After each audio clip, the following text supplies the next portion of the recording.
ব্রাজিলের দক্ষিণাঞ্চলীয় রাজ্য রিও গ্রান্ডে দো সুলেতে বন্যায় মৃতের সংখ্যা বেড়ে দাঁড়িয়েছে অন্তত ৭৮ জনে।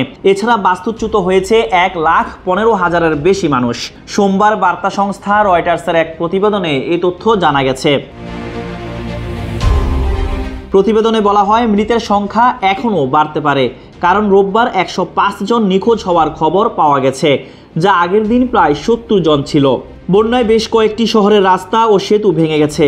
প্রবল বৃষ্টির কারণে একটি ছোট জলবিদ্যুৎ কেন্দ্রে ভূমিধস এবং একটি বাঁধের আংশিক ভেঙে যায়। ফলে রোববার সন্ধ্যায় বিদ্যুৎবিহীন হয়ে পড়ে রিও গ্রান্ডে দো সুলের ৪ লাখেরও বেশি মানুষ। এছাড়া সুপেয় পানির সংকটে পড়েন মোট জনসংখ্যার প্রায় ১/৩।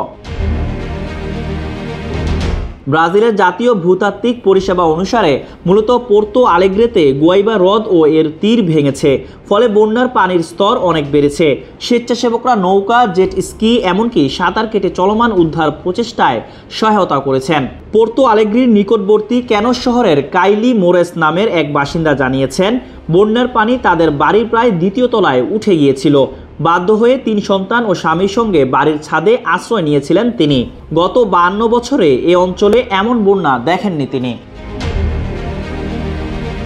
এদিকে বন্যা পরিস্থিতি এতই ভয়াবহ যে এটিকে যুদ্ধ পরিস্থিতি বলে মন্তব্য করেছেন রাজ্যের গভর্নর এডুয়ার্ডো লেইট।